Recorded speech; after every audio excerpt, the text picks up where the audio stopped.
Kingdom concept number 2. Understanding the kingdom concept of Lord. One of the most common words used in Scripture is the word Lord.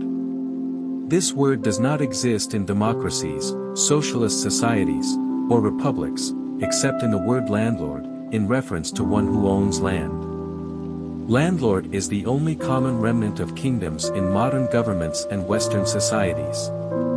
Yet this concept of Lord is one of the fundamental principles of a kingdom. Every kingdom must have a king, but it is also true that every king is automatically a Lord.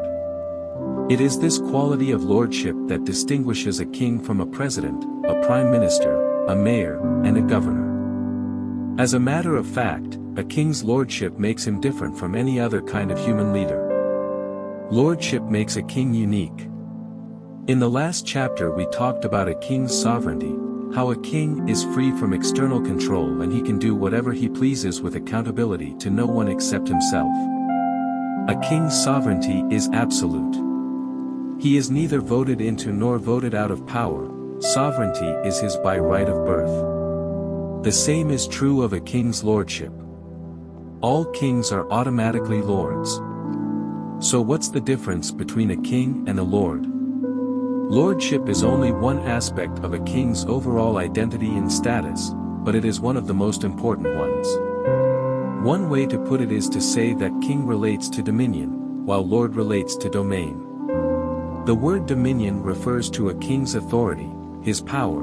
The word domain refers to the territory, the property, the geographical area over which his authority extends. A king exercises authority, dominion, over a specific geographical area, domain, and within that area his authority is absolute. Without a domain there is no king. A king is a king only so far as he has something to rule over. What good does it do to have authority if you have nowhere to exercise it?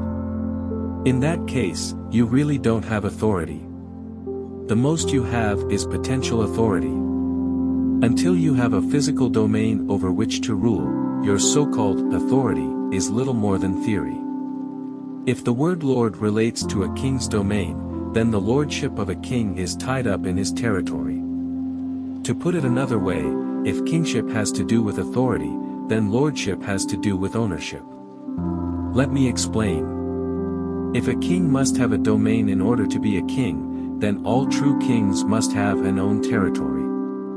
This is what we call the kingdom lordship principle. You cannot be a king unless you own property.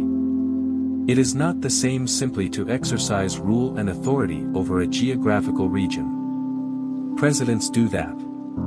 Prime ministers do that. Governors do that. But presidents, prime ministers, and governors do not own the territory over which they rule, and therein lies the difference. Kings personally own the physical domain over which they reign, and that is what makes them not only kings but also lords. So king and property go together.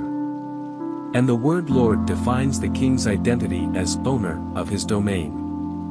As Lord, a king literally and legally owns everything in his domain: the forests and the meadows, the mountains and the valleys, the rivers and the streams, the crops and the livestock, even the people and the houses they live in.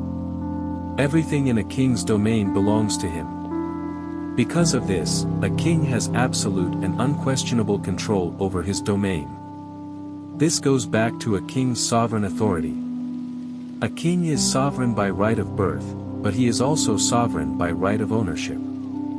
The fact of a king's sole ownership of his domain carries a couple of significant implications that are easily lost by people who have grown up in a democracy. First, and rather obvious, is that if the king owns everything, then no one in the kingdom owns anything. In a true kingdom, there is no such thing as private property ownership. Kingdom citizens are stewards, not owners.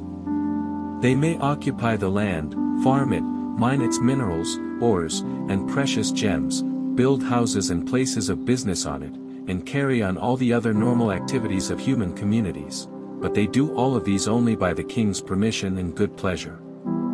Ultimately, everything belongs to him. Second, if the king owns everything, he can give anything to anyone at any time according to his own sovereign choice. In a democracy, if the prime minister or the president gives you property as a personal favor, it is called corruption. But if a king gives you property, it is called royal favor. And no one can question it or protest it because as owner, it is his prerogative to do as he pleases. Not only does a king possess the authority to distribute his property anytime, anywhere, to anyone, as much as he wishes, but he also can switch his property from one person to another. He can take something from one person and give it to you, or he can take something from you and give it to somebody else. Because a king's dominion is so closely tied to territory, his wealth is measured by the size and richness of his domain. That is why kings always want to expand their kingdom, they seek to increase their wealth. Think about the British, French, and Spanish kingdoms of the last several hundred years. The kings of those realms dispatched ships and established colonies all over the world. Why? Because they wanted to enlarge the borders and fill the coffers of their kingdoms. The larger and richer their domain, the greater their reputation and glory.